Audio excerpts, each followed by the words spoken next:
right, I'd like to thank everyone for coming out this evening. We got a very special item here on the agenda, the oath of office for our three board members. First, we're going to start with the oath of office for Ms. Bridget Cowan. Ms. Cowan, step up. All righty.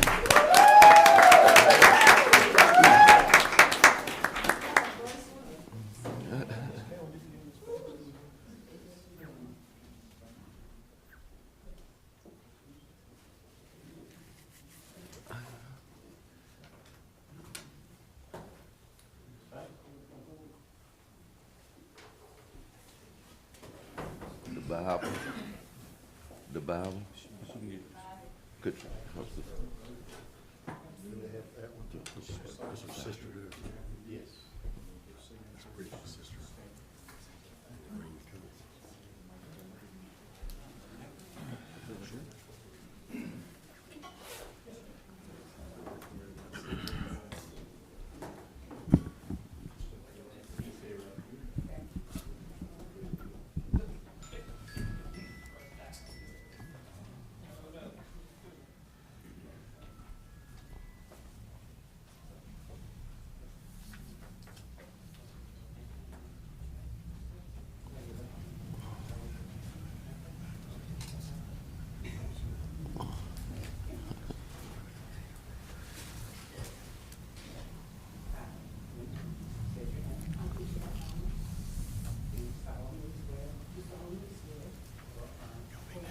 Okay.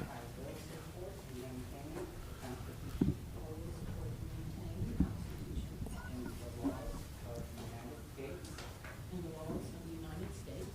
And the Constitution and laws of North Carolina, The Constitution and the laws of North Carolina.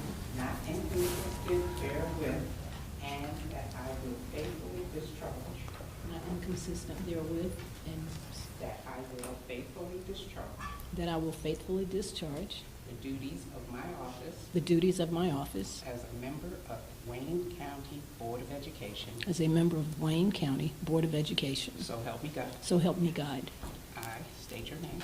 I, Bridget Cowan, Do solemnly and sincerely swear. do or affirm solemnly swear and sincerely swear or affirm that that I will support the Constitution of the United States, I will support the Constitution of the United States, that I will be faithful and bear true allegiance that I will be faithful and bear true allegiance to the state of North Carolina to the state of North Carolina and to the constitutional powers and authorities which are or may be established and to the constitutional authorities which may or are or may be established for the government thereof, for the government thereof, and that I will endeavor to support, and that I will endeavor to support, maintain, and defend maintain, and defend the Constitution of said state, the Constitution of said state,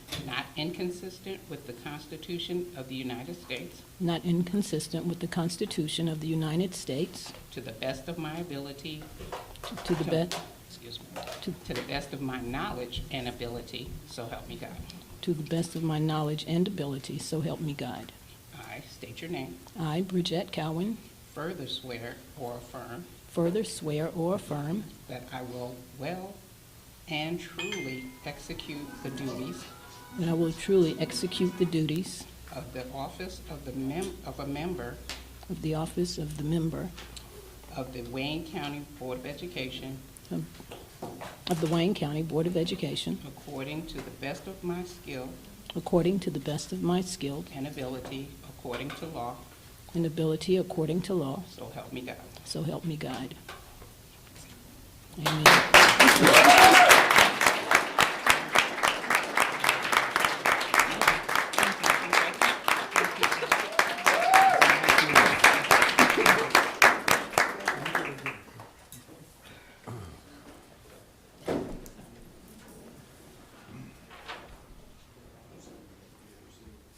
I do. Send my chair.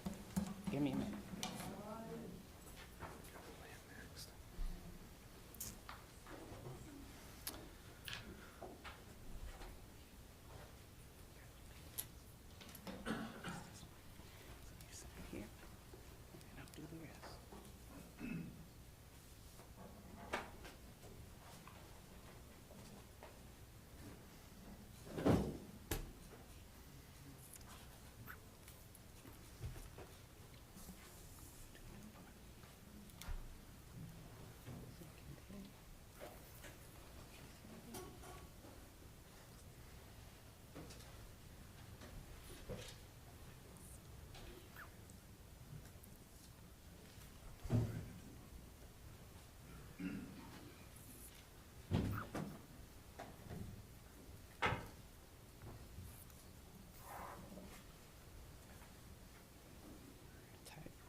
We're done. Do I get this to you?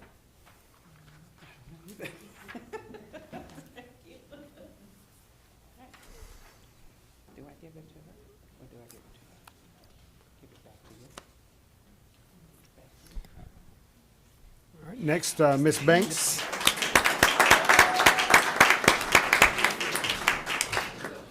Next, Ms. Banks is going to administer the oath of office for Mr. Howard Lynn Henderson.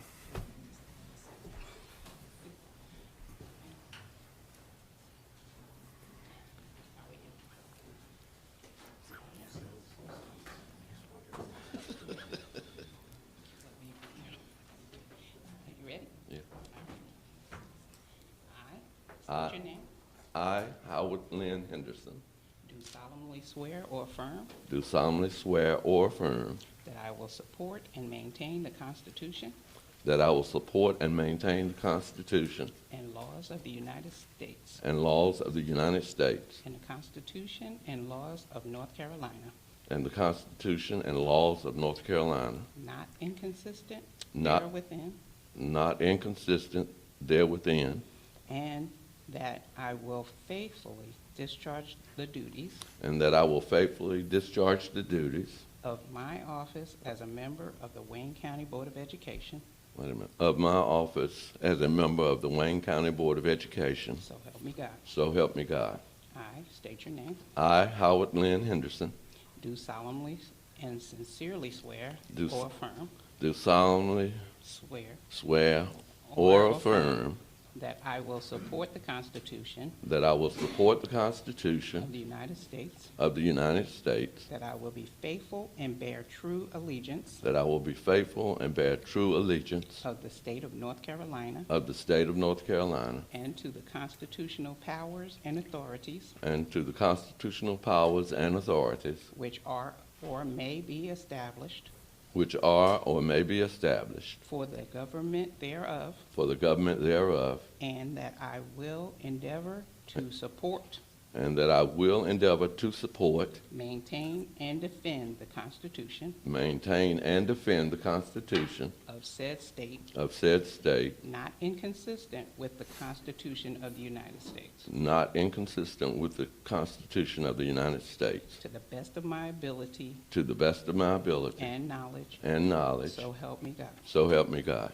I state your name, I, Howard Lynn Henderson, further swear or affirm further swear or affirm that I will well and truly execute that I will well and truly execute the duties of the office the duties of the office of a member Of- of the Wayne County Board of Education, of a member of the Wayne County Board of Education according to the best of my skill according to the best of my skills and ability, and abilities, according to law, according to law. so help me God. So help me God. Here you go.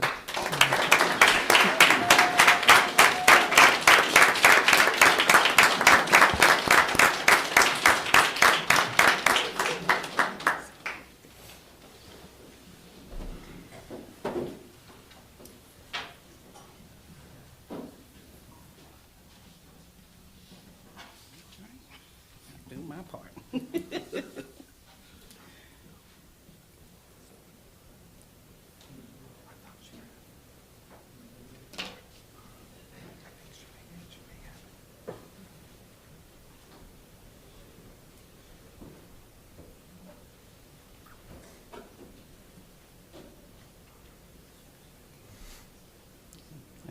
Notary.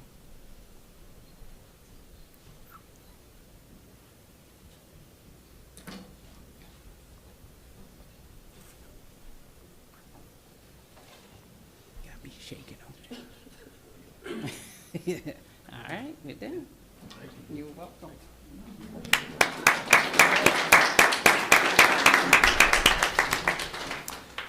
And next, Representative John Bell will be giving the oath of office to James Thomas Sanders III.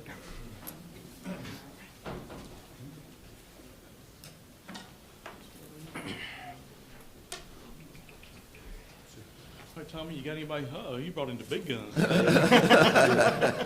You just keep it short. All right, anybody else you want up here? That whole row over there can come up.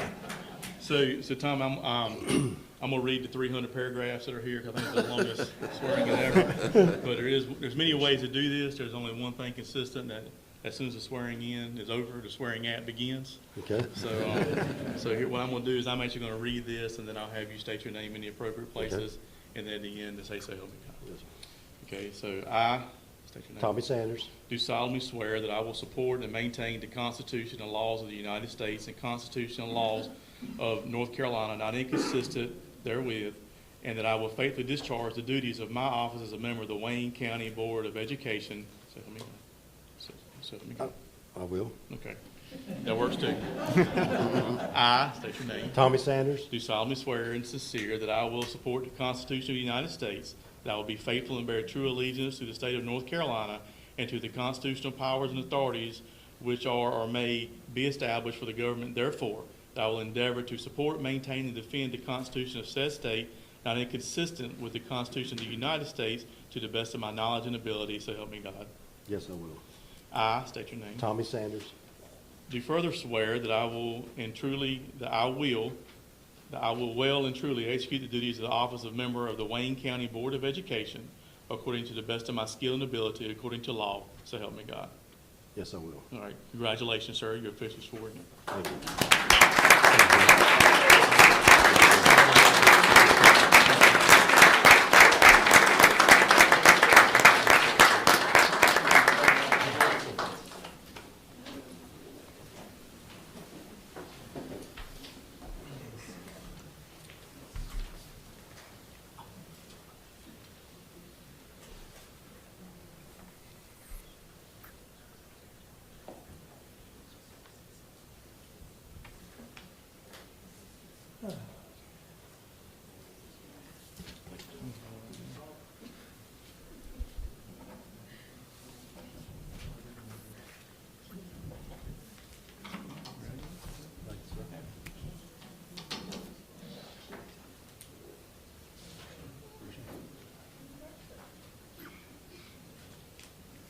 All right, and we have got some cake and some refreshments here. We invite you all to stick around for about another 15 minutes before we start the official business for the month. So please do come up and get yourself some cake and come by and say hi.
All right, I'd like to call the Monday, December 2nd, 2024 Wayne County Board of Education meeting to order. Our first order of business is the reorganization of the board. I'll turn it over to Board Attorney Richard Swartz. Thank you very much, Mr. Chairman. The time has come for the election of officers, that's chairman and vice chairman of the Board of Education. And I'll conduct the election of the office of chairman and then turn it over to the elected chairman to conduct the election of the vice chairman unless the chairman defers to me for that duty. So the first order of business then is for nominations for the position of chairman of the Wayne County Board of Education. And as a reminder, nominations do not require a second. Mr. Chair, Richard Scott. Mr. Latham. I'd like to nominate Mr. Bill Joyner to be chairman of the board. All right. Mr. Joyner, do you accept the nomination? Yes, sir. Okay. Are there any other nominations? I move that nominations be closed and that Mr. Joyner win by acclamation. Motion by Mr. Henderson that nominations be closed and that Mr. Joyner be elected by acclamation. Is there a second? Second. Second be recognized by Mr. Faust. Mr. Faut, excuse me. All in favor, please say aye. Aye. Any opposed? Congratulations, Mr. Joyner. You've been elected as the chairman. And you can conduct the vice chair unless you'd like me to conduct the vice chair. Please, you can All do right. it, sir. Nominations are now open for the position of vice chairman of the Wayne County Board of Education. Mr. Schwartz, I'd like to nominate Mr. Thomas Sanders as vice chair.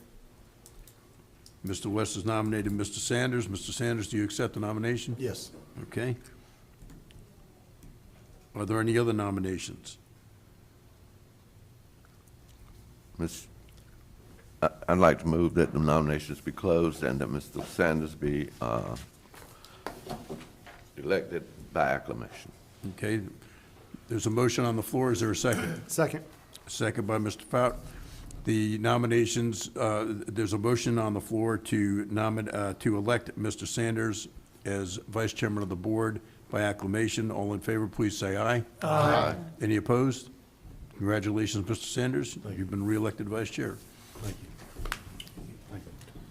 Turn the meeting over to you, Mr. Joyner. Okay, thank you. At this time, we need a motion to go into closed session. I Oh, move I'm that- sorry, excuse me, sir. Do you need to say anything, Mr. Swartz, about the code of ethics statement that the board has been asked to sign? There is a policy that requires the Board of Education to consider and sign the Code of Ethics statement that is required of all employees, as well as the board members. And that should be passed around, and looks like we've got them all signed. Is that correct, Dr. Witcher? That's correct. Okay. Thank you very much. I'll make a Thank copy you, sir. for your file. Thank you. So at this time, we need to have a motion to move into closed session.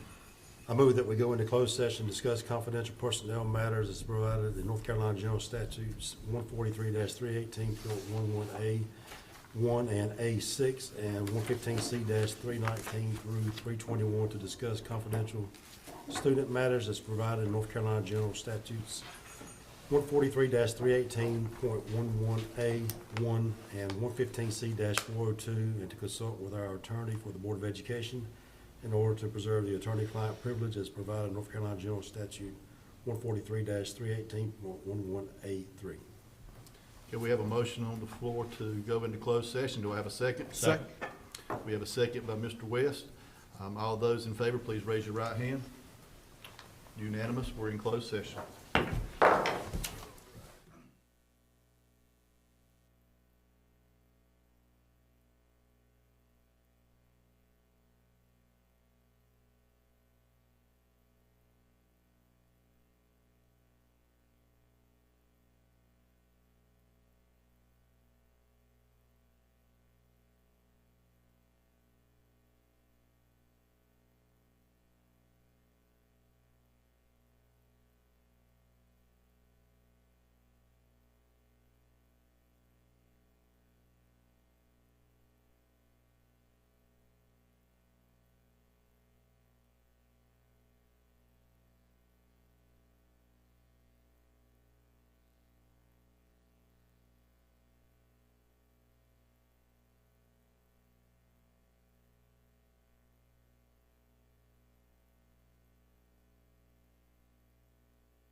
At this time, I need a motion for us to come out of closed session, please. So moved. We have a motion. Do I have a second? Second. All those in favor, please raise your right hand. All right, very good. At this time, we're going into the general session. Mr. West, from District 1, will you please lead us in the Pledge of Allegiance? Gladly, sir. Please join us in the pledge. I pledge allegiance to the flag of the United States of America and to the republic for which it stands, one nation, under God, indivisible, with liberty and justice for all. Thank you, sir. Yes, sir. All right. Next item on the agenda would be the approval of the agenda. However, we need to make some. Mr. Chair, Yes, sir. I'd like to make 2 amendments to the current agenda. Yes, sir. First amendment, under item 5, board action, I'd like to add item JJ, request for license revocation for Latonia Rayner. And is that still pending further discussion? That would be request for license revocation for Latonya Rayner, pending superintendent's further consideration. Okay, as spoken by our attorney. And the second one, under item 8 on the consent agenda,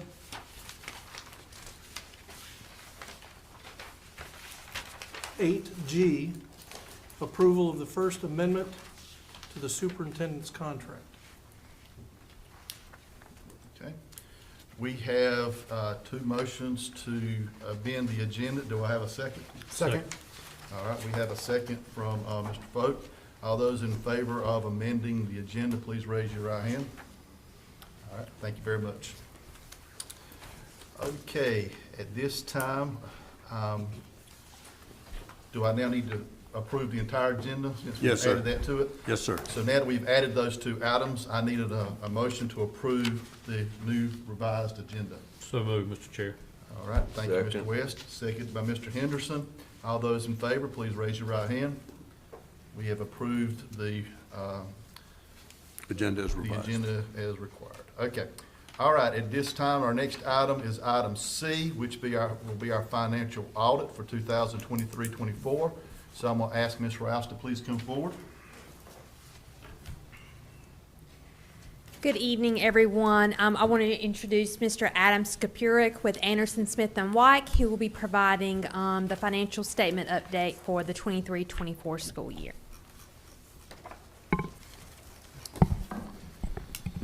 Good evening. In front of you, you should have a balanced set of financial statements as well as a 3-page stapled letter. The 3-page letter is just addressed to the board to let you know that the audit went as planned.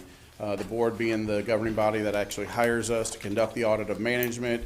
That letter just lets you know if there were any difficulties in conducting the audit, if there were any differences of opinions on how to apply accounting policies and principles, if there were any changes to the statements because of new GASBs, and there were none of those. The financial statement of the audit went as planned. We issued the statements and have submitted them to the LGC as per the contract. So again, that 3-page letter is just addressed to the board, letting you know that the audit basically went fine. The balanced set of financial statements, 70-some pages long. I believe there are a handful of pages that are most important. We go through this kind of every year. Everything within these 70 pages is required. But really, what I like to focus on is your fund balance. Those are the funds available to appropriate.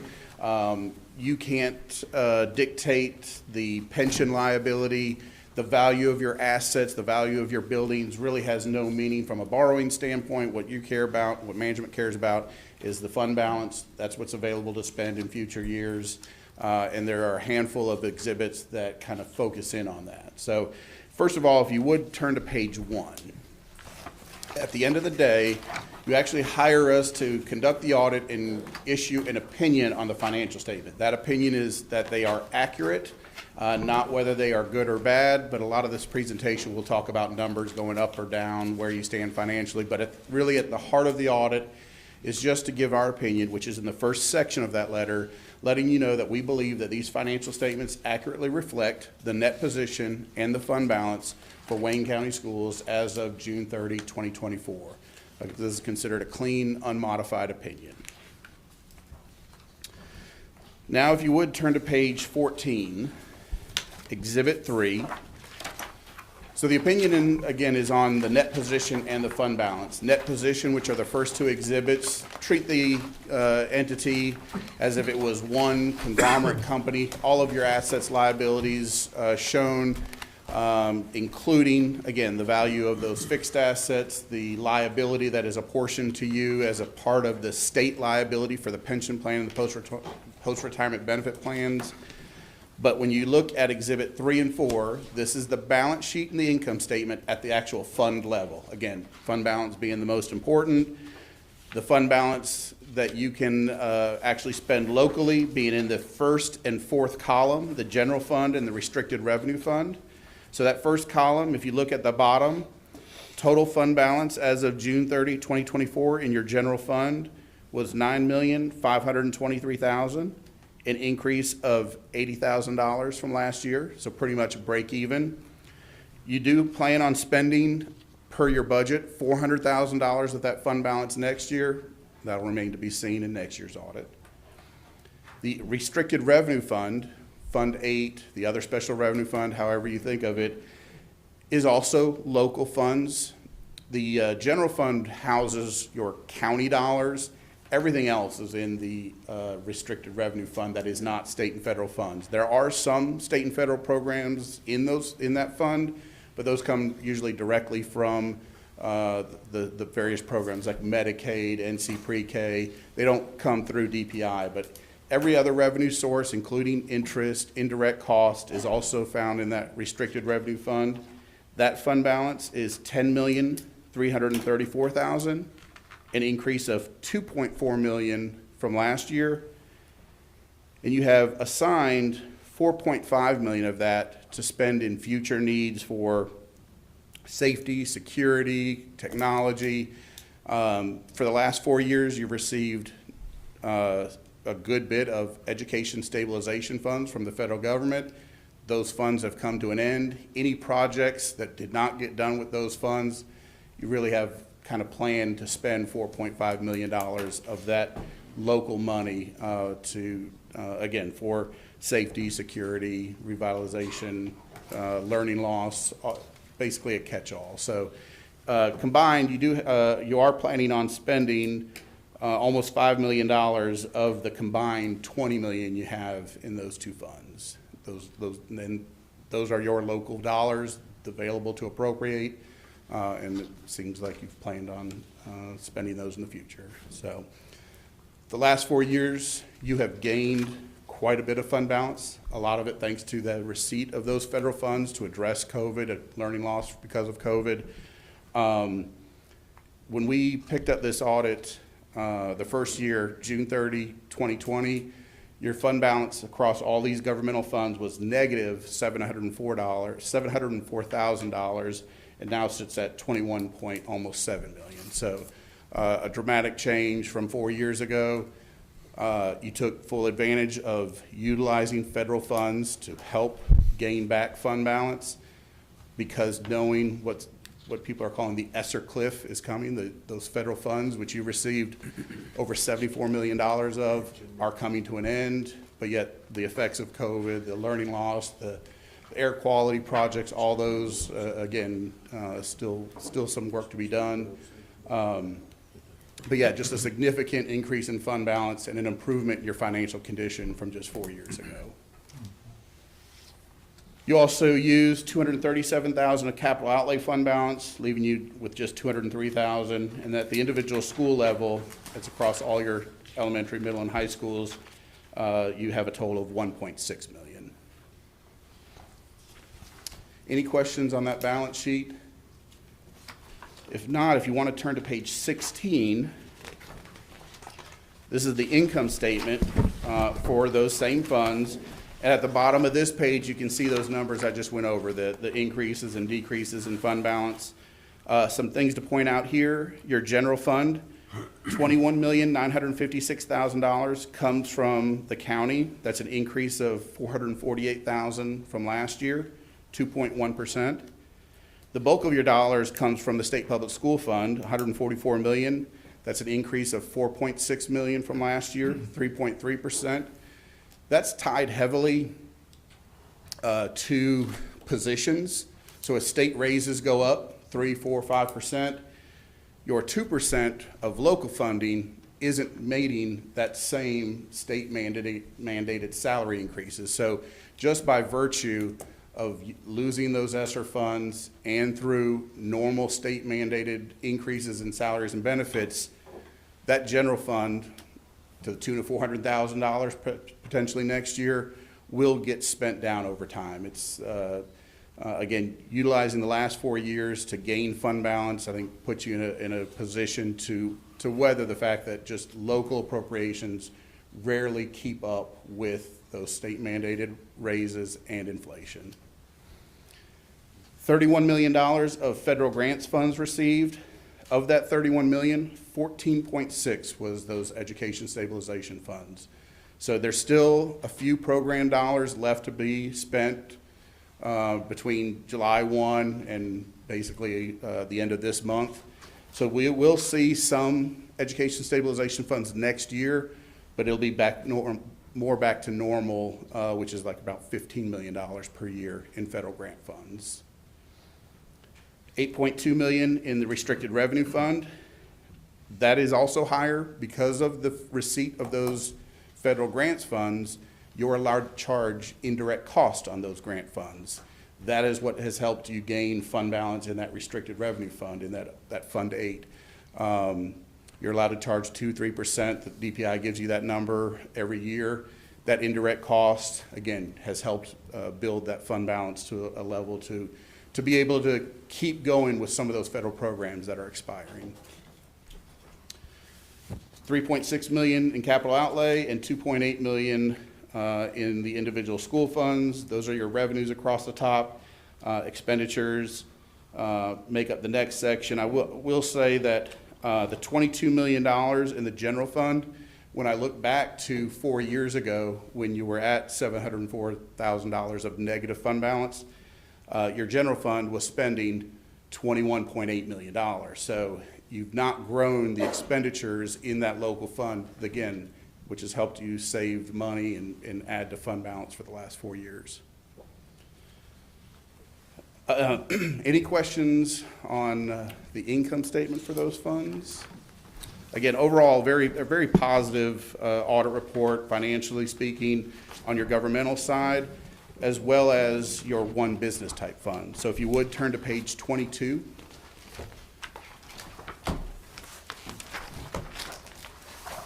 Exhibit 7 is a balance sheet for your one business type fund, which is the Child Nutrition Fund, the School Food Service Fund. So now for this fund, net position and fund balance are one and the same. So we can't really look at the fund balance for that fund. I prefer to look at cash on hand, because included in that fund balance number or net position number is the fact that there's $6 million of pension and post-employment benefit liability attached to the Child Nutrition Fund. So instead of looking at net position, if you look at that top number, cash on hand, cash available to spend, $10,498,000, that's an increase of $983,000 from last year. Last year's increase in cash was $1.7 million. So you're operating a very profitable child nutrition fund, but as in the last year, lost profitability because there are still, as of last year, 2023, still some COVID components to the reimbursement rate for free and reduced meals. That has gone away. So this is where you will operate as normal, assuming no changes in cost of food, or cost of salaries and benefits, which we know won't happen. So even though those reimbursement rates did go down, your federal reimbursements went up. You're serving more meals. Participation will be the key in driving the future success for this fund.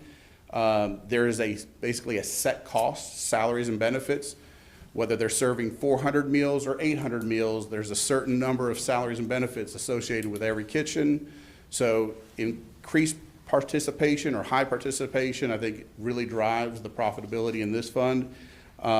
We're seeing across the state districts that don't do the CEP program or are part of the CEP program but don't have the high reimbursement rate that you do. The future of this fund is cash shortages, and any cash shortage in this fund has to be funded locally. It's basically seen as a federal grant for the money to feed those children, and if the board is making decisions that utilizes all of the cash received, it has to fund it locally. So having $10.5 million in the bank is a huge safety net for the future for this fund. It's just one less thing for you to have to worry about budgeting in future years. And there's a lot of districts that can't say that. Just whether it's because of, again, that CEP program percentage, the reimbursement rate they get, or the lack of participation across all their schools. So a very financially sound child nutrition fund, even to the tune of having too much cash on hand. You can never really have too much, but if you're over a certain amount, you have to do a spend down plan. That doesn't mean you have to spend it down. You just have to tell DPI, these are your plans for using cash in the future. And that should be in terms of, or looked at as the potential to actually for them to pay for their own new equipment. There's a lot of limitations on what that can be spent on. Indirect cost that you charge the federal programs, it's capped at like 8% for this fund. That's fine for a lot of districts, but it does kind of tie your hands in being able to charge child nutrition for their fair share of the overhead that they benefit from.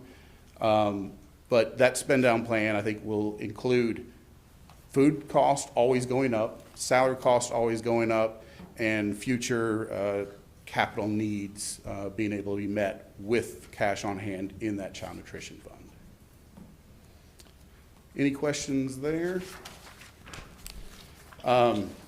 If you look to the next page, page 23, an income statement for that same fund, you can see that your actual food sales are very low, $333,000. The bulk of the revenue comes from that federal reimbursements, about halfway down, $11.3 million.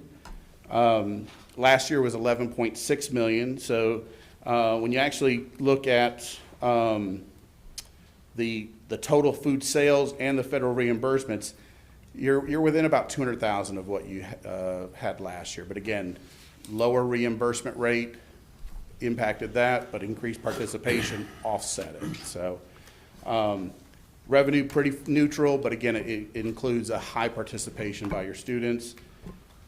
The problem here, though, is food cost and salaries and benefits. So that first line under expenses, $4.4 million of food purchase is $400,000 more than last year, and salaries and benefits of $5,776,000, $354,000 increase from last year for cash expenditures.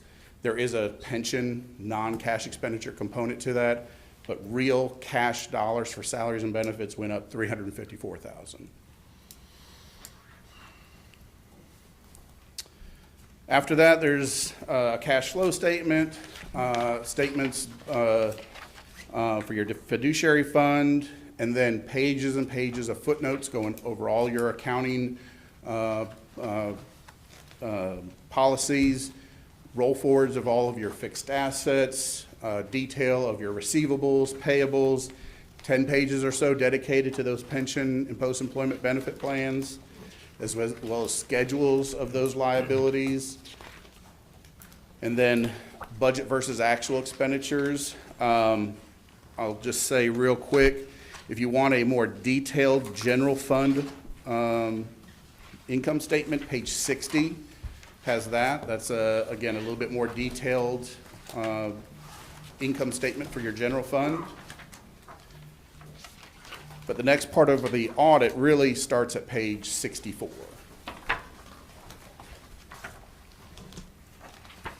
So the audit is twofold. It's financial statement and it's compliance. Page 64 starts 3 additional letters. The first one being over internal controls.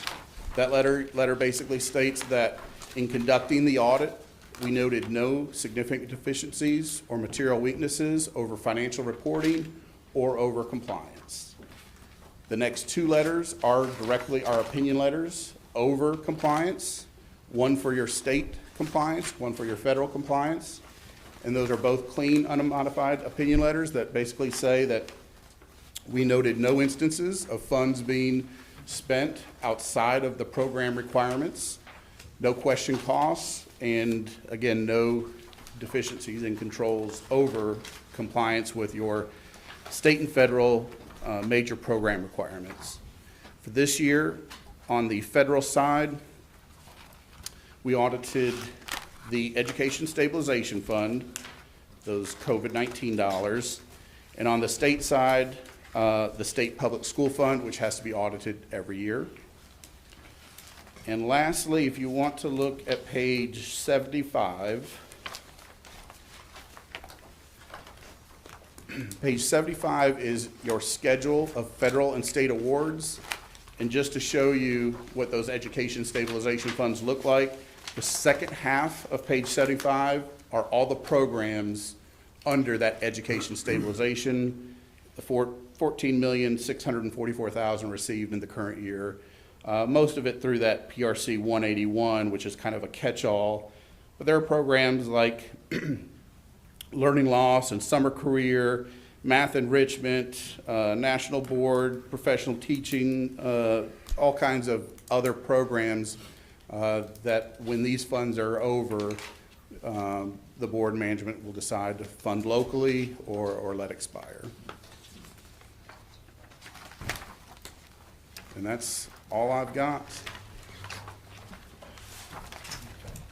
Any questions at all on anything? This is a very minor number in the grand scheme of like total dollars up here, but with the school food service fund, Yes. interest earned, what are the restrictions on the interest earned? Like, can we use that to fund salaries if salaries start to go up? Like, So it just has to be spent back into that program. back into that fund? Okay, so Yep. it's not restricted to having a certain expenditure in that fund? No, every dollar earned, as long as it's spent in that fund for feeding children is required. It's really when funds leave that fund that you run into problems, and that's, like I said, the indirect cost. You're capped on how much you can charge them for that indirect cost, which covers the fact that they don't have a finance department, they don't pay electricity, all those things. But yes, as long as the revenues are spent, whether it's salaries, food costs, you don't really track dollar for dollar. It just has to be spent within that program. That is a federal program. When it comes up, so we have to audit every federal program that's over $750,000 once every 3 years. And we have to audit at least 20% of your federal dollars every year. So when child nutrition comes up on that rotation, the compliance is basically looking at a sample of what you are spending on it out of that fund to make sure it's towards child nutrition activities. Do we have any other questions? I would like to make a statement that I appreciate the work that our finance department has done to get us in this shape. But I also took notice a couple of things that you said, that over the years, we may not have the same amount of money coming in. So I challenge you, Ms. Rouse, to make sure you keep us aware if we start going short in areas, okay? So thank you very much for that. All right, thank you, sir. Any other questions? All right, thank you. Thank you. All right. Next on the agenda, we'll be going to the PLS update on policy. Dr. Tesher. Good evening, Dr. Richard, Mr. Chair, Mr. Vice Chair, and board members. I'm here to present before you tonight the NCSBA Special PLS Update, July 2024. We have 3 policies that are going to be repealed. Policy 1725, Title I, Sexual Harassment, Prohibited Conduct and Reporting Process. Policy 1726, Title IX, Sexual Harassment, Grievance Process. And Policy 7232, Discrimination and Harassment in a Workplace. Then we have, in addition, several policies that are for immediate implementation upon first read tonight. Policy 1300, Governing Principle, Parental Involvement. Policy 1500, Governing Principle, Safe, Orderly, and Inviting Environment. Policy 1700, Governing Principle, Removal of Barriers. Policy 1742, 5060, Responding to Complaints. Policy 2500, Option B, Hearing before the Board. Policy 7335, Employee Use of Social Media. Policy 7820, Personal Files. We do have also from the NCSBA special updates, the policy for second read. Policy 1710, 4020, 7230, Discrimination and Harassment Prohibited by Federal Law, second read. Policy 1720, 4030, 7235, Title IX, Non-Discrimination on the Basis of Sex, new policy, second read. Policy 1725, 4035, 7236, Title IX, Sexual Harassment, Prohibited Conduct and Grievance Procedure, new for second read. Policy 4023, 7233, Education for Pregnant and Parenting Students and Employees, second read. And Policy 4329, 7311, Bullying and Harassing Behavior, prohibited for second read tonight. Okay. Thank you. Mr. Henderson, as chairman of the policy committee, do you have any additional comments?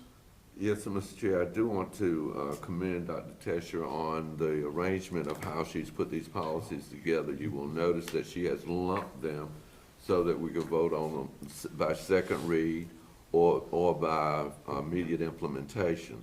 However, I want to also let the board know that there are certain ARs that are listed on our agenda. ARs do not have to be approved by this board, but because they're related to something new, I've asked Dr. Witcher if he would speak to the ARs that are identified in our agenda, which would be item 5I, 5K, and 5T. Would you like to do that at this time, or do you want to vote on them in a group as to repeal them, and then as we get to that, discuss the AR? Probably However would be you cleaner wanna to do do it. it in sections. In sections, Okay. okay? Okay. All right, if there's no objection from the board, I'd like for us to be able to group policy, item A, B, and C, policy 1725, policy 1726, and 7232. These items need to be repealed because we are replacing them with new policies that are in line to the Title IX updates that came down from the state level. Okay, so do I have a motion for us to vote on repealing policy A, B, and C? So moved. These would be agenda items, 5A, I'm B, sorry. and C. I'm sorry, yes, agenda items A, B, and C. All right, I have a motion from Mr. Folk. Do I have a second? Second from Mr. West. All those in favor of repealing these three policies, please raise your right hand. All right, unanimous, thank you. All right, we now have a group of policies that are involving for immediate implementation upon first read. Are there any ARs involved in that section there? For immediate implementation, Mr. Chair, there is item I Okay, and item K. item I and item K. Would you like to speak to those now or wait until after we vote on them? I believe it would probably be best if you'd speak on them now. Yes, I'm fine. Okay, thank you. They are. If you look at 3470R, procedures for transition to and from Wayne Middle High Academy, most of these adjustments that were made were done so to streamline the process and cut down on the amount of time in between students that are transitioning either to or from. Now what we do is Dr. Cox, principal of Wayne Academy, will come and meet with me, and we'll look at individual student cases for referral back to their individual home schools. Beforehand, before I became superintendent, students were transitioning almost, it seemed like, on a weekly basis to and from the alternative school. Now they only transition by semester. So it makes it easier on the student, it makes it easier on the school, where the student is coming from, and makes it for a more uniform process for students attending the academy. And we've seen a lot of success with that. Happy to entertain any questions you might have regarding that particular AR. So if a child comes in the middle of a semester, Correct. then they have to finish that semester and a full semester If they're one afterwards? day past the midway point of the semester, then that student would attend for that portion of the semester and the next full semester.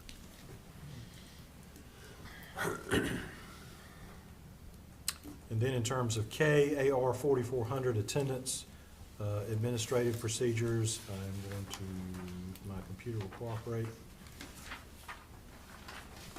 This particular one, again, very similar to the previous AR, provides for a more uniform and streamlined process. For example, in terms of Section C, a student's willful absence from school with or without the knowledge of the parent guardian, or a student's absence from school for any other reason other than those listed in Section C of Policy 4400 attendance, or a student's absence resulting from out-of-school suspension or expulsion. There's some sections there that have been deleted.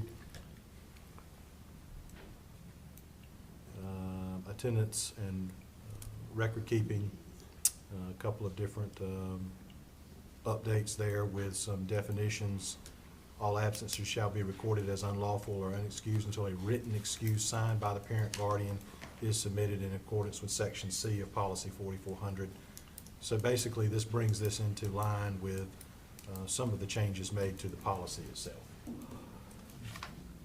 Do we have any other questions on the administrative regulation that has been brought before the board?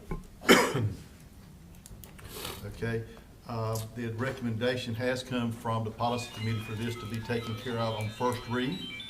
So we need a motion to suspend our policy to allow this to be passed on first read. Mr. Chair, I recommend that we suspend policy 2410 to pass items D, E, F, G, H, J, L, and M on first read.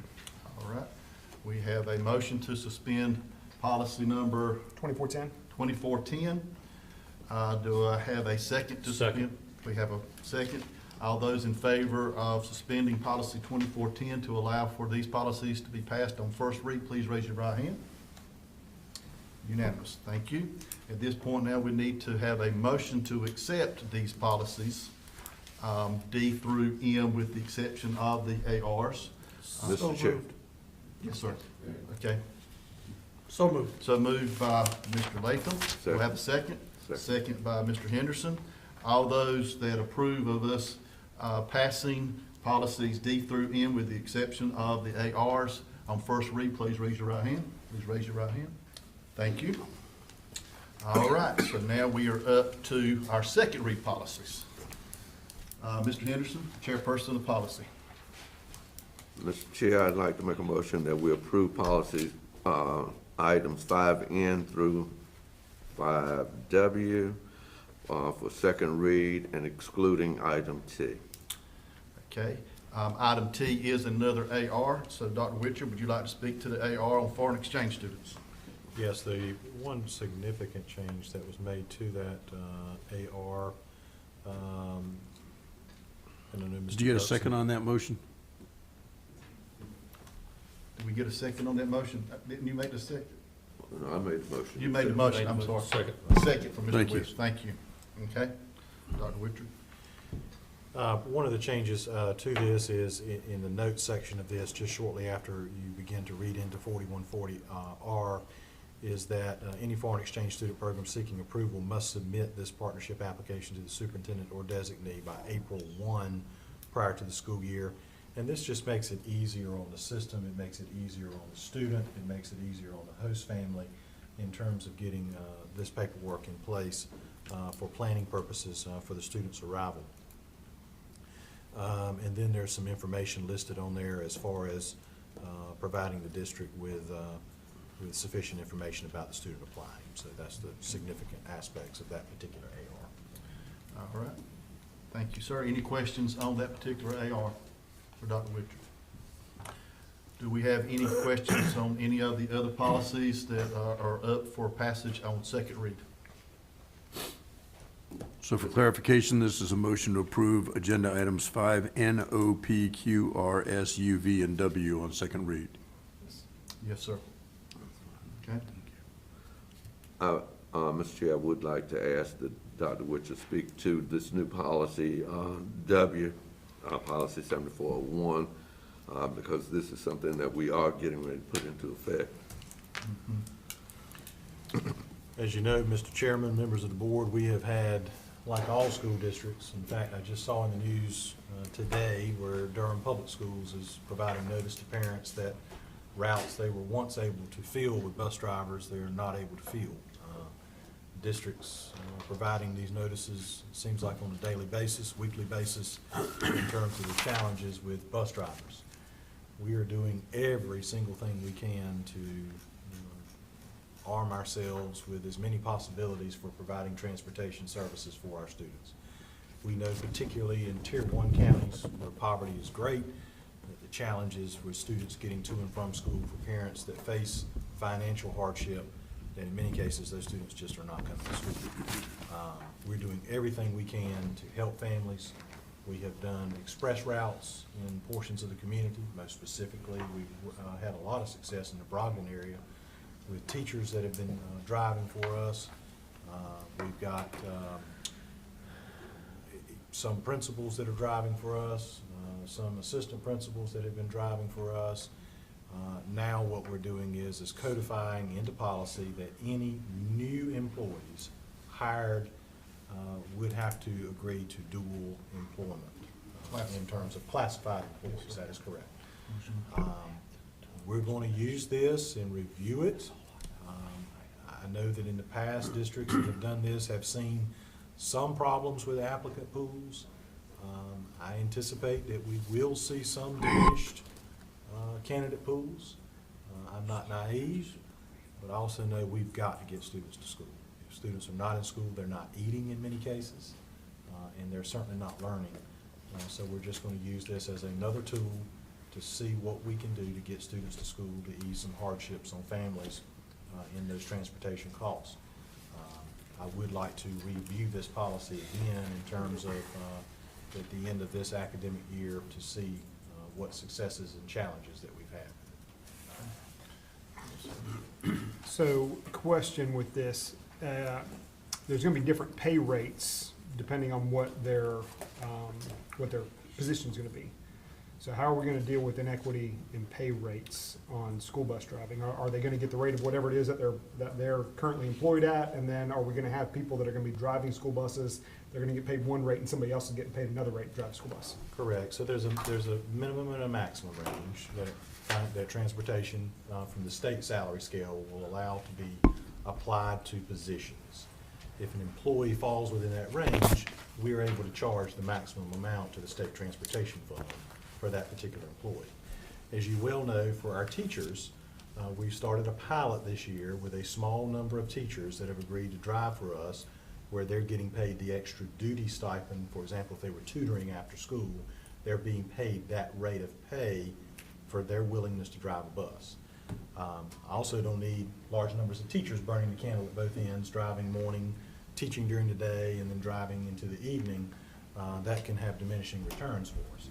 But to answer your question more specifically is, we're able to charge back those funds by position, either to the transportation code for that particular employee, or in the fact if they're a custodian, it goes back to our custodial allowance. So they're changing, their rate of pay is not going to change? Their rate of pay would not be affected by that. Any other questions or comments? One more. Is there any instances where their rate of pay is less than what a bus driver would make? Leslie, could you speak to that? One instance would be cafeteria assistants. They are at $15 but their bus driver rate could start higher. It would never be lower than that. I believe our bus driver rate, currently sits somewhere around $17 per hour. So, so again, in that particular instance, if that's a dual employment job, then that part-time cafeteria assistant would be at the $15 an hour rate, and their bus driver would be at a higher rate. Okay. So I believe to your point is, they would make more money driving the bus. Driving the bus, yeah. Yeah. Yep. Okay. Well, I appreciate you speaking to that, because I know I've asked you a couple of questions about it myself, because I have some of the concerns about the ties to the employment, that if an employee refuses to drive a bus so many times, then they would be losing their job, and we were actually looking for them to be a classified person to begin with. So I can tell from rereading some of the policies that it seems like legal has got hold of this document and changed a few things in there. So I appreciate you hearing our concerns and hoping that be willingness to look at this policy again in the future. Because we've tried this as a similar policy in the past and didn't feel like it was very successful. But as we said, I used to say when I was in the classroom, the only child I couldn't teach was the child that wasn't in my classroom. And I got to get them to school. So I appreciate your efforts there. All right, any other comments? All right, if not, then, do we have a motion? We got a motion, We got to just got carry a it. motion and a second. All right, so therefore, we've got a motion and a second. All those in favor of adopting these policies N through W with the exception of the AR, please raise your right hand. All right, motion carries. All right, at this time, we're going to skip a little bit in our agenda and go to our board spotlights, please. Do we have anybody that wanted to speak? No one signed up. Thank you for mentioning that. No one signed up for public comment today, so thank you. All right, Mr. Sanders and Dr. Richard. Yes, we're going to start with section 8, I believe. Board spotlights. Mhm.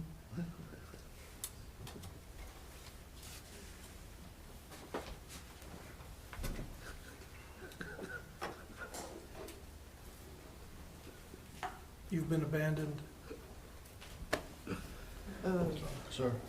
Oh, They abandoned her in the back room. oh, they abandoned her. Oh, okay. I thought you were talking about me for a second.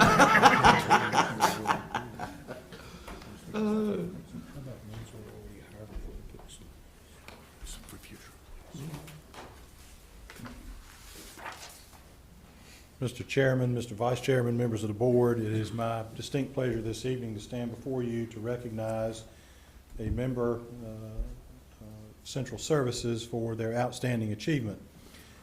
The North Carolina NC ASBO School Business Management Academy Manager Certification.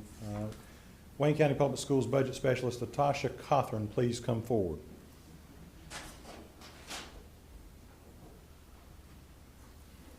We will also invite any members of her family and the District Finance Department to join her.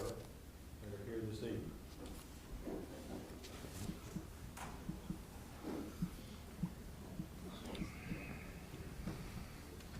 This is the quietest this group has ever. They're only the ones that keep something going all throughout the course of the day. Well, there's no food now. Laughing and happy. They always have food. I'm pleased to say this evening that Ms. Cothran recently completed the North Carolina Association of School Business Officials, or NC ASBO School Business Management Academy Manager Certification. Established in 2006, the NC ASBO School Business Management Academy develops future school business leaders through a comprehensive training program in the area of school finance.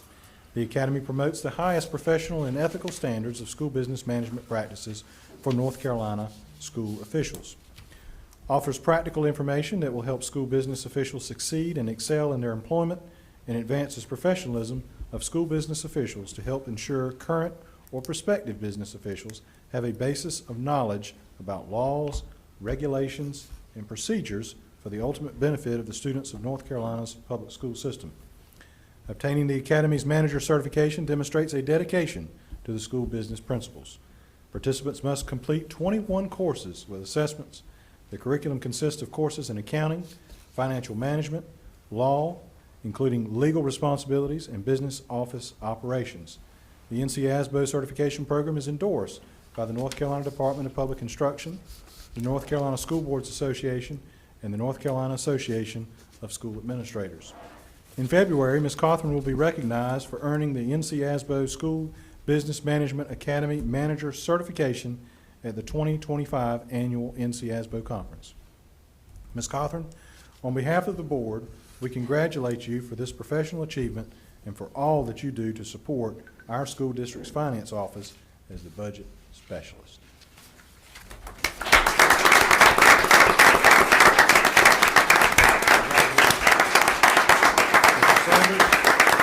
I'd like to present her with this, and Ms. Rouse, I'll let you present her with her plaque.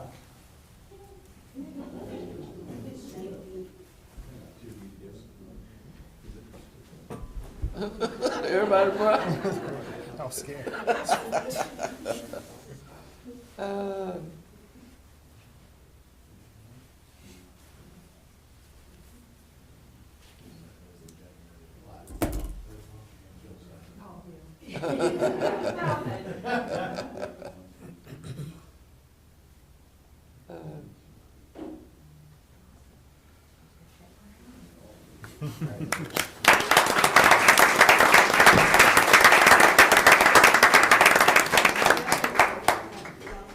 Y'all too. Come on, finance. Congratulations, well done. Thank you for your dedication. Thank you. Thank you, finance. Keep it solid. Thank you. Appreciate all of our finances. Thank you. Keeping us in the black. Congratulations. Congratulations. Thank you so much, Lord. Congratulations. Thank you so much. Congratulations.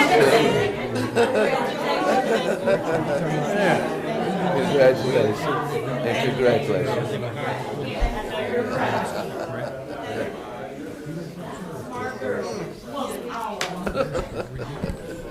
See what I meant about how much noise finance brings to the room? You normally have food. I don't know where the cake is. Yeah. Come on, man. Hold back. And before I get ready to go into the next one, I would be remiss if I did not recognize one of my colleagues that's also here tonight. It's a little bit unusual that there's two superintendents in the room at the same time. So Jamie King, superintendent of Sampson County Schools, is also here with us tonight. So Jamie, thanks for superintendent tonight.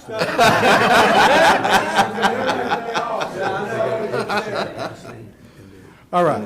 At this time, would Wayne County Public Schools Family Engagement and Communications Coordinator Andrea Fraley please come forward?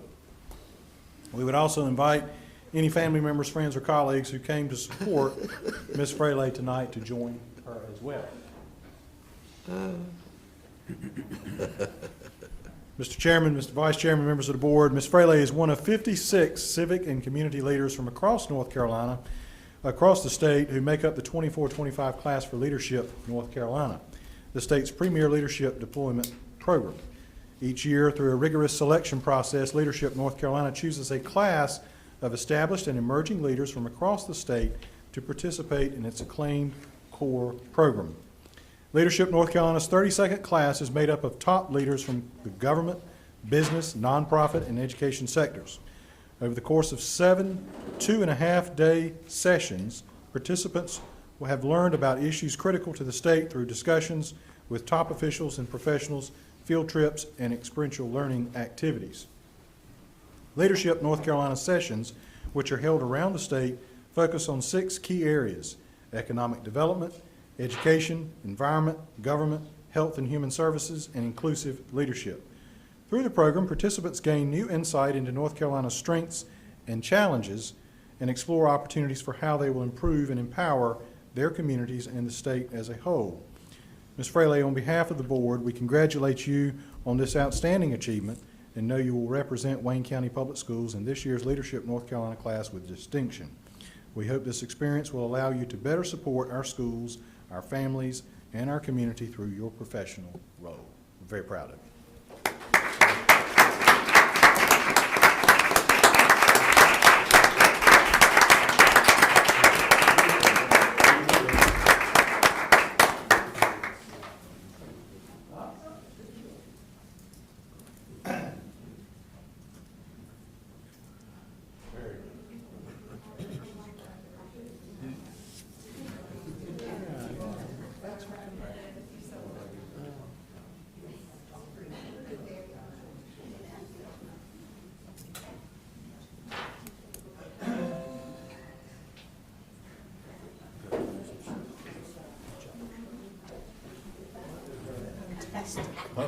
Wonderful. Very proud. Well, I understand this Wayne, this Sampson County connection, so they better, there's, hold on, well, hold on right here now. That's right.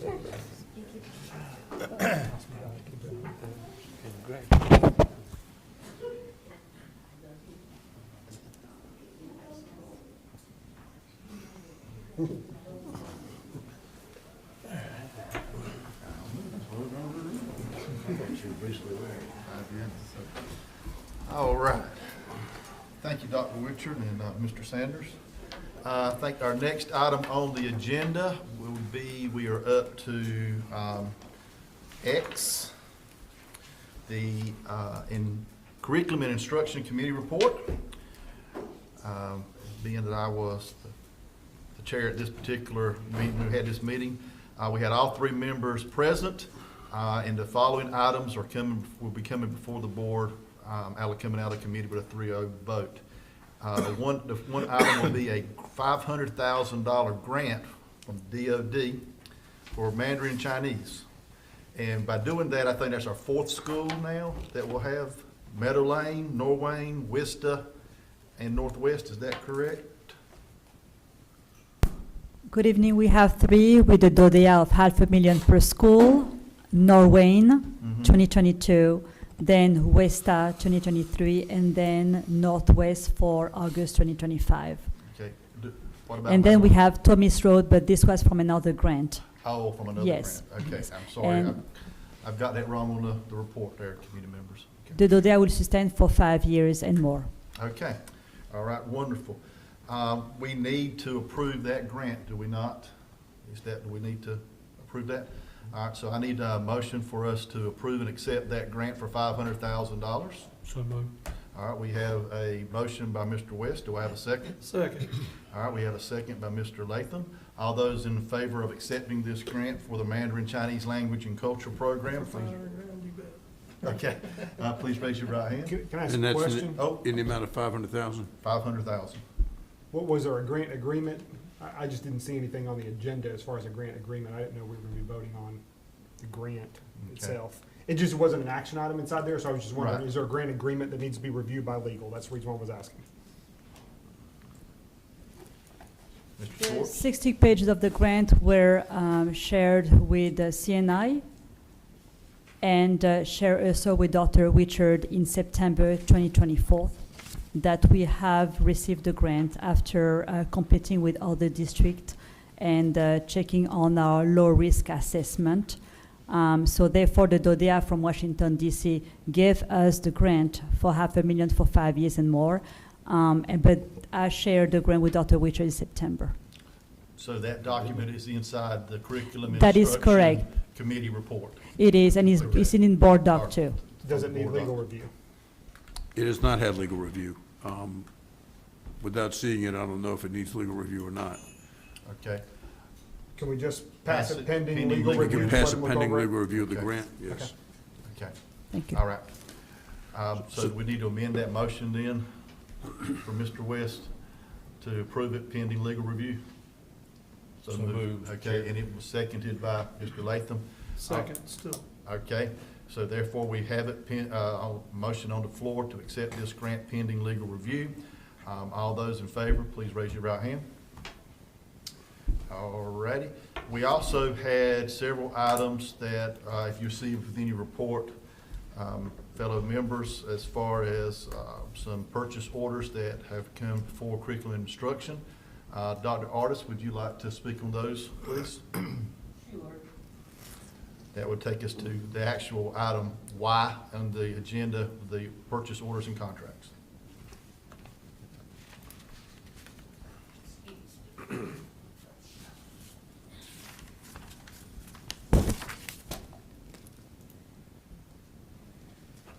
Thank you, Mr. Chair, Dr. Richard, members of the board. Tonight, CNI brings before you the following contracts. Number one, Nivea Lewis for occupational therapy, coming out of PR 60 for $75,000. That has been legally reviewed. Number two, Voices Together, pre-employment transition services, it's no cost, and that has been legally reviewed. Another for Voices Together for music therapy sessions for our elementary and middle school students with extended contact standards. No cost, and it has been legally reviewed. Maggie Smith, speech language pathologist for speech therapy services, PRC 60, $80,000. It has had legal review. Angels of Care for one-to-one student nursing, PRC 60 for $50,000. It has had legal review. CDWG for Chromebooks, basic computers, monitors, and the Adobe Lab, PRC 17 and 14, $133,001.34. It does not require legal review. It is an invoice. CEB Multimedia LLC is for NC Turnkey Package, which is software, PRC 23, $66,000, which is an invoice. And the last is Pathful, also a CTE, purchase from PRC 23, software for work-based learning, $57,750 invoice. And this did come out of committee with a 3-0 vote, so there's not going to need a second needed to be had. Does anybody have any questions on any of these items? I would like to ask a question regarding H. Pathful. Can you determine, how was determination made on the schools that were selected for this? Well, at the beginning of last year, we did a needs assessment, and we started with this, the schools that ranked in hierarchy, but it is our plan for it to be at every middle school. Okay, and I see some high schools are listed Yes, as well. it's CTE, so it carries from one grade span to another. And as a part of the state superintendent, the current state superintendent's emphasis on career readiness, this is an initiative that is going across the state.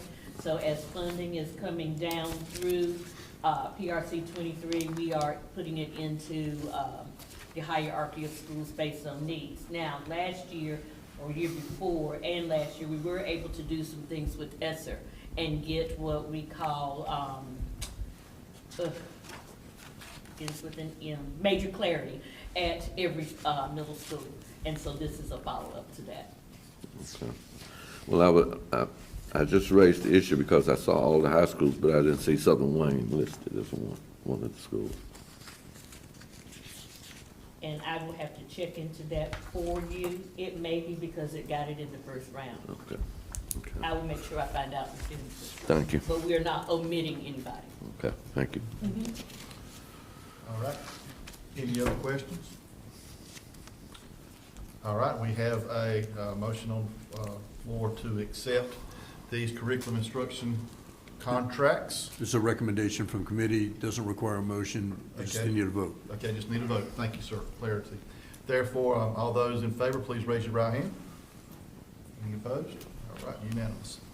All right, thank you, Dr. Artis. All right, the budget resolution, item Z.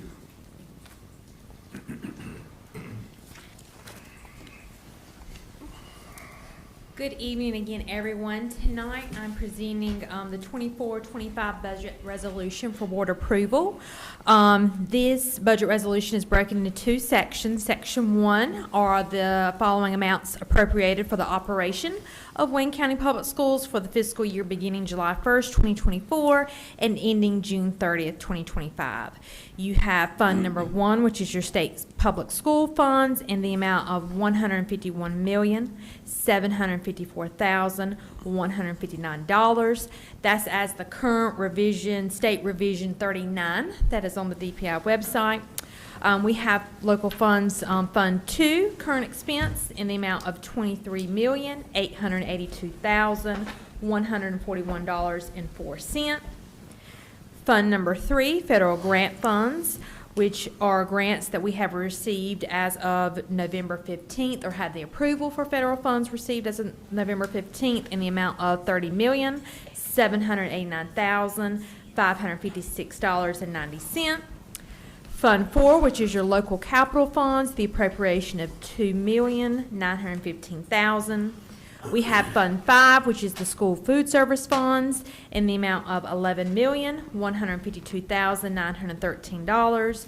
And lastly, we have Fund 8, which is our other local current expense funds, at an appropriation of $9,799,060.82, which brings our current total appropriation of funds at $230,292,830.76.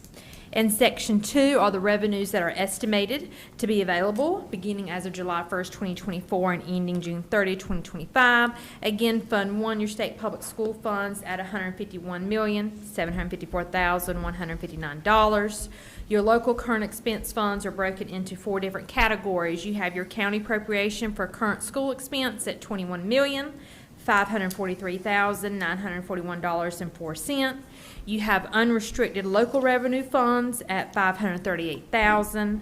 You have your county appropriation of restricted funds, which is for the supplement and the restricted appropriation for WISTA, at $1,400,200. And then lastly, appropriation of fund balance for facility utilization at $400,000.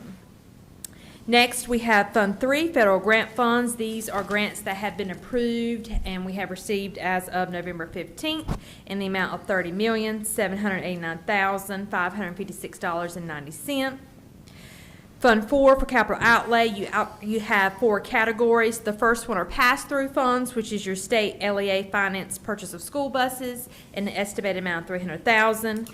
You have your local county appropriation for technology in the amount of $600,000. Your county appropriation of small project at $2 million.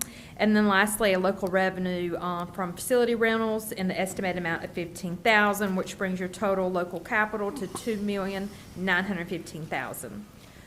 For your foods, for your school food service funds, they're broken in 2 revenue categories. First, you have your federal funds in the amount of $10,822,522. And then secondly, you have local funds, which is from supplemental sales, in the estimated amount of $330,391, which brings that total revenue of $11,152,913. Lastly, we have Fund 8, which is your other local current expense funds.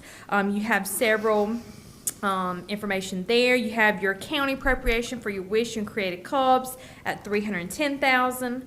You have state fund revenues like NC Pre-K that flow through in the amount of $1 million.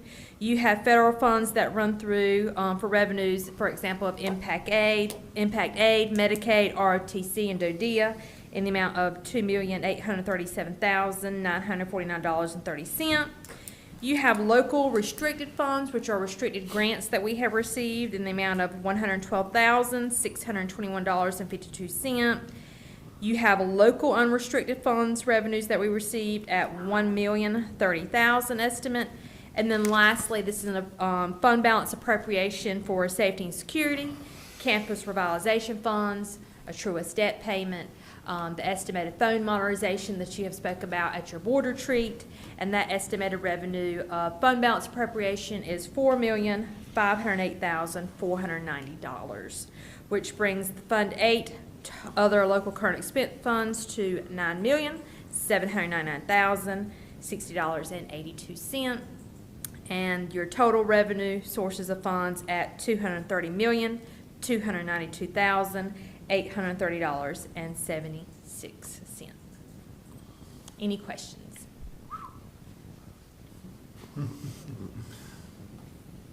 Anyone have any questions on the budget resolution? Okay, if not, then I need a motion to accept the budget resolution, please. So moved, Mr. Chair. We have a motion by Mr. West. Do I have a second? Second. Second by Mr. Henderson. All those in favor, please raise your right hand. Thank you very much. Thank you. Thank you. All right, our next item is item AA, Finance Committee Report. Okay. The Finance Committee met last month. All the members were in attendance. Meeting was called to order on time. The agenda was amended initially to include an extra item for discussion on Clear Glove software. The minutes were approved unanimously. There were 2 purchase orders. One was a Computer Technology Link Corporation for computers, $31,000 and change. And then our Wemchis College Liaisons at Wayne Community College for just over $60,000 and change. Both were approved unanimously by the board. The C&I purchase orders, which we've already gone over in this meeting, were all approved and deferred to the C&I committee for final approval to the board, which has been done. Ms. Rouse briefed us on the possibility of using ClearGov software to replace the current software in use, which has become very outdated. The new software is much more user-friendly and will be much more cost-effective in the long run. In the closing remarks, Mr. Henderson was concerned about the possibility of losing of our federal funding and what plans, if any, might be being made in the event that the funding is decreased or lost. Dr. Wichard did state that he, if something with the federal funding was going to change, that we should be given plenty of lead time to help figure it out. So it was a fairly quick, short, to the point. One thing I forgot to mention was the donations. We had many, many donations, and let me pull that up real quick because I forgot to mention it. We had about a little over $4,000 in monetary donations, $175 in non-monetary. These all went to Eastern Wayne High School and the basketball program, and they were also unanimously approved by the committee. So, and that was all I had for the Finance Committee meeting. Thank you, sir. We do have these purchase orders, these 2 purchase orders that came out of the facilities meeting, or finance meeting, with a full recommendation from the committee. Therefore, there is no second needed. Therefore, we just need to approve. All those in agreement with approving these 2 purchase orders, please raise your right hand. And the second one of these has had legal review. The second one has had. Yes, the Wemchis. Okay. And the first one, that's a. Does not need legal review. Then it's not because it's a purchase order. Okay. Thank you, sir. All right. So we have taken care of that. CC is actually the donations that Mr. Latham spoke about. We do need to have a motion to accept these donations. So Oh, I'm sorry, that's right. We went through committee. Yep. Okay. All right, so we don't need that. All right, all those in favor of accepting these donations, please raise your right hand. Thank you. All right, next, the Facilities Committee report, please. Mr. Chairman, the Facilities Committee met, and we had just a few items. First item, EE, is a support services PO approval, which was for Carolina Thomas buses. It's open invoice $53,375. $53,375. The next items were FFGGHH, which were the surplus of a child nutrition modular unit. Also, there's surplus to School Street school property and the surplus to Edgewood school property. They all 4 came as recommendations from the Facilities Committee to be approved. All right. Thank you, sir. And at this, at this point right now, we're just recommending them surplus, we're not determining method, correct? Do I know? We're just recommending them for surplus, not determining method. Right, yes, that's the first step of the process, Okay. is to surplus. We'll make sure I was. Okay, so at this point, we need to, it came out of committee for the purchase order for Carolina Thomas. Therefore, we don't need a second. All those in favor of this open purchase order for bus parts, please raise your right hand. All right, thank you. Next, we're looking at the surplusing this item. Dr. Harold, do you need to take this, or is it all pretty well stated in your letter? It's all stated, sir. Okay. So it came out of committee to surplus, so we just need to vote on it again. All those. And this has had legal review. Thank you, sir. So for this document, for us to be able to surplus it, all those in favor of surplusing this modular unit, please raise your hand. All right, thank you. Next item would be the School Street School. Once again, we need to have a vote to surplus it, so all those in favor of. This has had legal review as well. Thank you, sir. Okay. Thank you. If you would, please, all those in favor of this, please raise your right hand. Thank you. And Edgewood School has had legal review? Yes, it has. It only took me 3 times to learn. Okay, so. They all three had, Mr. Chair, I apologize. No, that's okay. So, all those in favor of surplusing the Edgewood property, please raise your hand. All right, thank you. All right, we now are to item II, the memorandum of agreement between Wayne County Public Schools and Pride, North Carolina.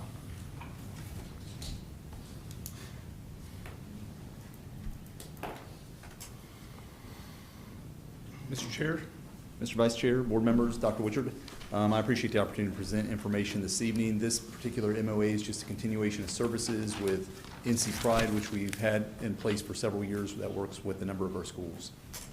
I would ask that you approve this pending final legal review. Okay. All right, so did you say it needs legal review? It's currently in process. It's current, okay. All right, I need a motion to accept this memorandum pending legal review, please. So moved. So moved from Mr. Henderson. Do I have a second? Second. Second from Mr. Folk. All those in favor of this memorandum pending legal review, please raise your right hand. All right, thank you very much. Thank you for your support. All right, we now have to go to the item that was added to our agenda, item 5JJ. And this is a vote from the board to request the license, the license of LaTanya Rayner to be revoked. And Mr. Chairman, Yes, the sir. motion should be for the board to approve a request for license revocation for LaTanya Rayner pending final determination by the superintendent. Thank you, sir. Do I have a motion as he stated? So moved. All right. Motion by Mr. Latham. Do I have a second? Second. Second by Mr. West. All those in favor of this motion, please raise your right hand. All right, thank you. All right, once again, we mentioned we did not have anyone who asked to speak before the board. We have handled the board spotlights. At this time, we are now into the consent agenda. A consent agenda is a group of items passed with a single motion and a vote. These materials and/or items or routine business or have the authority discussed in committee meetings open to the public and attended by board members. No debate is allowed on any item included on the consent agenda. If a board member wants separate consideration of any item, it may be removed by request. Okay. We need a motion to accept the consent agenda with keeping the closed minutes closed from both October and November. As amended also? As amended also, that is correct. Because we did add an amendment 8G, the approval of the first amendment of the superintendent's contract. All right. Mr. Chair, I just want to make sure that it's noted that on our printed agenda, it does not mention the issues about the school improvement plans. Yes, sir. No, it was revised. Yes. It's on there now.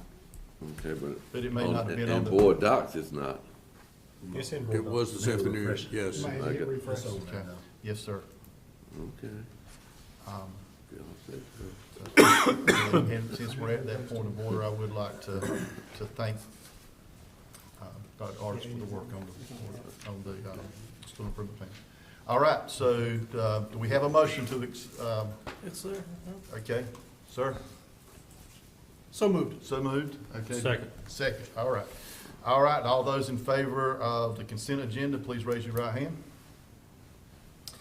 All right, thank you very much. Okay, we're to the board members' comments. So, District 1, Mr. West. Thank you, Mr. Chair. I'd just like to say, first off, kudos to Ms. Rouse and her finance team for a clean audit report. Kind of grown to expect nothing different. You do a great job, so I just want to say thank you to you and your staff. Also, I'd like to thank Dr. Witcher and his leadership team for an outstanding job. I mean, our district's in good shape. We have a good leader and he has good support staff, so I'd just like to say thank you. Also, welcome Mrs. Cowell, welcome to the board. It's kind of, feels kind of different a little bit to look over and not see Ms. Burden sitting there. So Yeah, I know anyway, you I'm feel sure you'll do a good job and congratulations and welcome to the board. Thank So, you. I also like to say thank you to Mr. Folk for his tenure as chairman and Mr. Sanders as his vice chair. Now we have welcome Mr. Bill Joyner as the chairperson and Mr. Sanders again as his vice chair. Welcome. I'm sure you'll do a good job as well. Also at this time, we won't meet anymore before Christmas, so I would like to just say happy holidays to each and every one of you, all of our students, staff, parents, and also prayers for a safe holiday for each and every one of you. Thank you. All right, District 2, Mr. Henderson. Thank you, Mr. Chair. First of all, I'd like to congratulate Ms. Cowan for the election to this board. I'm sure she will be an asset to the board. And for those of you that don't know, Ms. Cowan and I attend the same church, so I got to give a plug for my church there. Is that why she won? That's why she won. Okay. That just means we got a tie to your preacher. And also, I'd like to congratulate Sanders. Yeah, boy, your name's hard to come out tonight. For your re-election to the board. Looking forward to your leadership along with Mr. Joyner's leadership as chairman. Congratulations on being elected chair. And two, I want to commend Mr. Fowler on his excellent role as our chair for last year. I want to remind everyone about our choral showcases that will be this week. Please note that the location has changed. We normally go to Goldsboro High School Auditorium, but this year it has been changed to Dillard Middle School Auditorium as well. Congratulations to Andrea Frail and Latasha Cawthon for the awards that they've received tonight. Outstanding job, Ms. Rouse, for the audit and the good report we got today. I want to also remind everyone about the Christmas parades that come up this coming Saturday, both in Mount Olive and in Goldsboro. So get a chance, get out there and support everyone. And lastly, I would just like to wish each and every one a Merry Christmas. Thank you. All right, Ms. Cowan, District 3. Detail all that Mr. West said and all that Mr. Henderson said. And thank you for receiving me. I appreciate it. Everyone has been very kind. And I have a lot to learn. And so I will be listening quite intensively for quite some time. But anyway, I appreciate your help. Those of you that have, and that's everyone. Everyone has been very helpful today. And so thank you and have a super holiday. And next. It's a fire hydrant, just be ready. Okay. District 5, Mr. Latham. I'm District 6. Excuse me. District 5, Mr. Folk. I'm knew I'd get that back. I'd like to congratulate Ms. Cowan, welcome aboard, and Mr. Henderson, re-election, and Mr. Sanders for re-election. And Mr. Joyner, I'd like to congratulate you on being elected as chair. I would like to tell the rest of the board that I was honored to serve as your chair for this past year. I appreciate you giving me that chance. And if you guys are not doing anything, I believe it's Wednesday, you are speaking at Community Supporting Schools, is that correct? Correct. Come out and see the superintendent for a great organization that really helps us tremendously here in the county.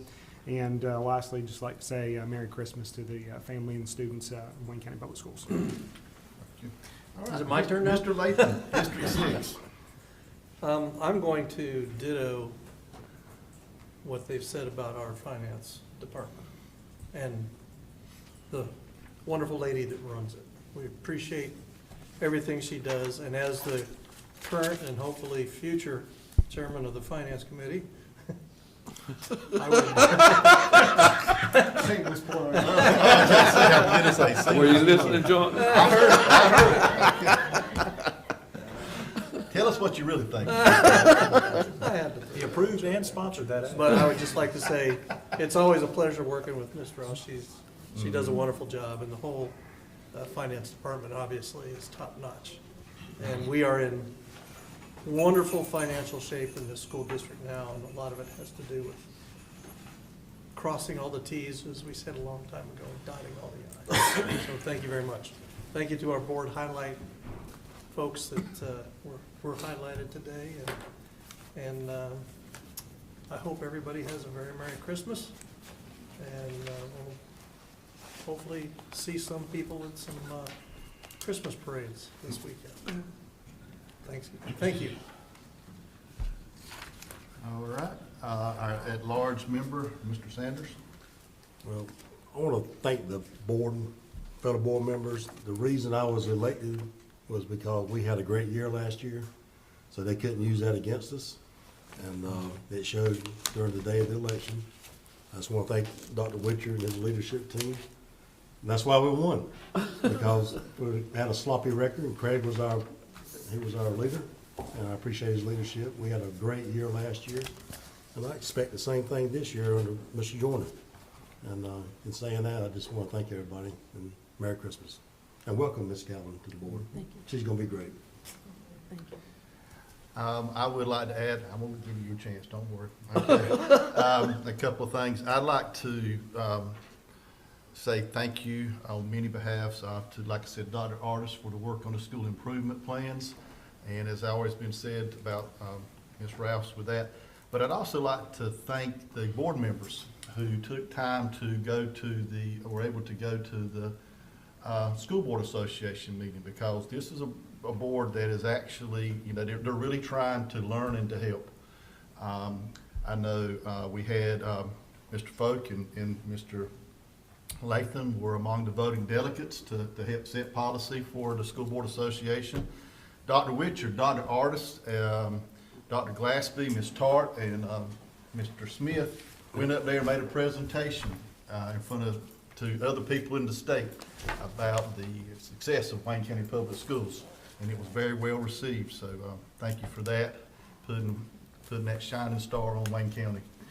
Also, we had many sessions that our board members attended, such as board leadership, the threat assessment, trying to athletic safety, strengthen the county commissioner and school board relationships, emergency response planning, Americans with Disabilities Act, need-based grants, removing the distractions in the classroom, and the AI education, artificial intelligence. So I just want to thank the board members for doing that, because everybody kind of went in their own direction and took care of trying to gain information to make knowledgeable decisions. So I thank everybody for doing that. And my last statement, I guess, is that it is the Christmas season, and you know how us educators have a love for kids. So Ms. Cowan, you understand, and Ms. Bird was the same way with everything in this board, but just love on them youngins this Christmas. Just get hold of them and hug them and love them. Just love on them youngins. So thank you. All right, Dr. Witcher. Thank you, Mr. Chairman.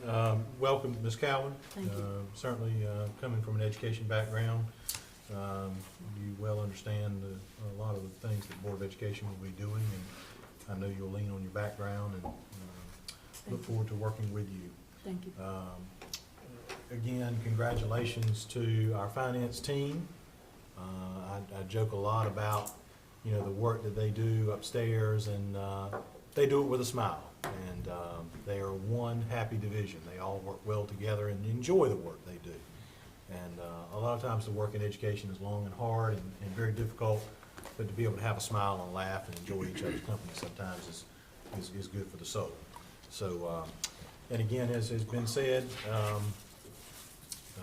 we are in the Christmas season, and let's do remember individuals that are less fortunate this time of the year, and remember to do as much as we can to help our families and support our children, and support those causes and things that are near and dear to us to make life in a way better for those that are less fortunate.